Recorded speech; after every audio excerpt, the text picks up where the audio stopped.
Hey everybody, so for today's video we are going to actually be going over recording settings and editing settings for Ghost of the Boar and I guess VR in general. But this is just because I've had this question asked me a couple times. It was asked to me again, how do I get rid of like audio video desync and stuff like that in my videos? And it is a little bit of a process, but it's kind of easier to show instead of typing out a whole bunch. And it's easier just to have a video instead of explaining it to multiple people because it is a problem. The audio video desync in itself is a very common problem for Quest standalone users that are recording directly onto their headset and everything like that. And we all know that if we cast to a PC or a phone or whatever, record on there, then it looks even worse. So let's start getting into different settings. The reason why we're starting in here for Ghost of Tabor is because the first setting I want to point out, and I know people have noticed it probably quite a bit, you could easily tell not only by graphics but also by sound for the most part if somebody is recording on Quest standalone headsets. So the first thing that I would say you need to do is adjust your audio settings itself. And how I get my audio for the mic setting to match closer to the actual game sounds and stuff like that is I go in here to my settings, I have my audio, and I have it set to 0.5. And the reason why I have it set to 0.5 is because there is no actual setting for your mic setting compared to, you know, other people talking or the game sounds or anything like that. So I have it set to 0.5, which might seem low to some people, but then what I do is I up my headset volume itself into where it's like just 2 notches below max, and that seems to work out for me while I am in game. The only thing you're gonna have to remember to lower your volume if you go into other games, that you don't have to do this settings for just to make it so your voice isn't overpowered by ambient noises and gunfire and stuff like that in this game while you're recording. So this is the setting I use. You can also use headphones and everything like that too. The main reason why this setting is important when it comes to being able to hear yourself speak in your recordings and stuff like that is because you got to remember the recording itself, it's set to pick up your mic audio and the in-game audio. And as of right now, there's no setting to up your mic audio on the Quest 3 or Quest 2 for an overall upping in volume. So you kind of have to lower this volume.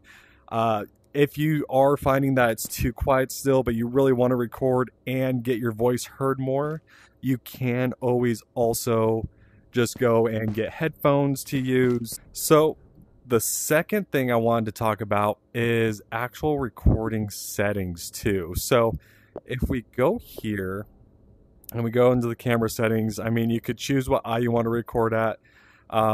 Image stabilization, I have it set to medium. Essentially what this does, it shrinks the field of view on your screen so it can easily stabilize it and everything like that. I have this set to 20 megabytes per second. This actually improves the quality of the video. Quest 2 standalone users might not be able to do that as well to get the video out, but since I'm on Quest 3, this seems to be working pretty well. Then I have it set to 60 frames per second also. So between these 3 settings, those are the key ones to look out for. And then of course you have to have this for an actual YouTube video for the landscape, and then this is just preference. I like to have my eye view based off of where I'm aiming and stuff like that, so it doesn't seem like my gun is like sticking off to the side. But yeah, so those are the settings I use for my recordings and stuff like that. For the next part, for the actual editing itself, I'm going to show you essentially what I do, like the few steps that I use for the first pass that I do on my editing, because essentially what I do is I go through and I edit the video to where the audio and video aren't desynced anymore, and then I export that file, and then I have a file where the audio and video is good, and I just got to edit the little things I want to add in or take off or whatever from there, right?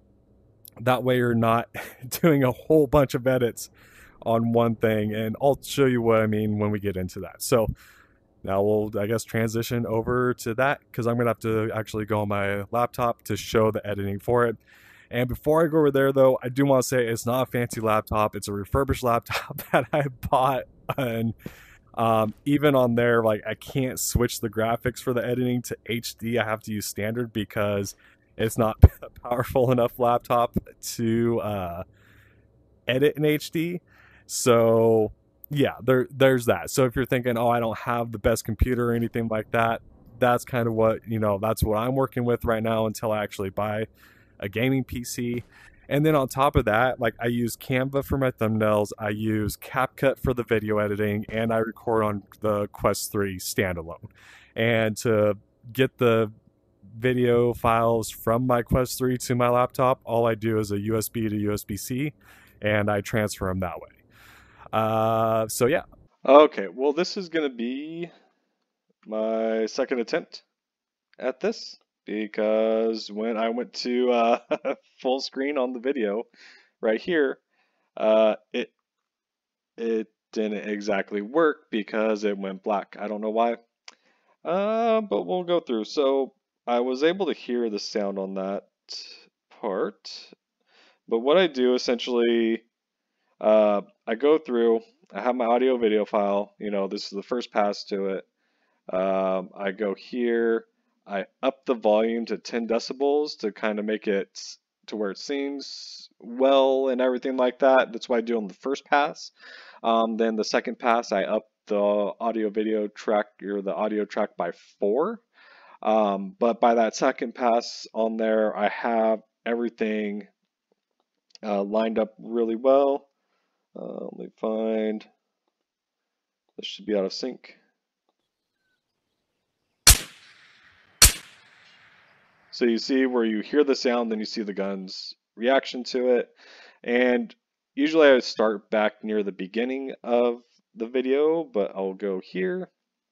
This is just mainly as an example.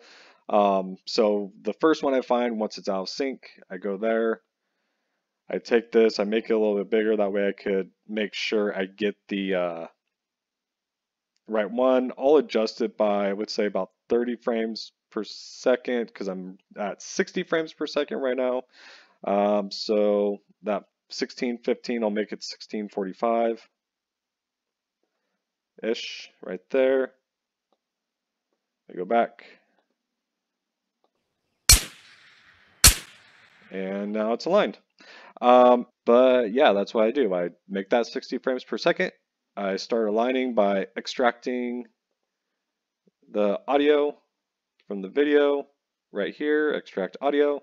And then since the video lags behind the audio, I clip off a little bit of the video and it works just fine. Now, if your audio is behind your video, you do the exact same process, except you clip off a little bit of your audio. Oops. The one thing to keep in mind is videos, when you do it, all you have to do is click this and it automatically brings it back right there. But when you're doing your audio file, it does not automatically move your audio file. So you have to manually line it back up with where you split it and everything like that too. So if you're doing audio, it's probably better to put a cut in the audio and the video file that you have, just to make sure that you can line up the audio file with the cut in the video file, especially if, because once you extract the audio, you're going to want to actually go through the whole thing and adjust everything. So like, let's say this right here was delayed, and the audio or the video was lagging behind the audio again, all I'd have to do is cut that and then take off a little bit more and do that. And you could choose like a lot of different spots to make your cut in the audio. That way it looks more or less okay still on there. But I hope that makes sense. Let me know in the comments down below if it doesn't. CapCut's a free app that I use. You can pay for it, but I use the free version, and then I also use the free version of Canva. And usually I just export a still frame from my video to use as my thumbnail, upload to Canva, and adjust it from there. But I hope you enjoyed the video, and I'll see you next time.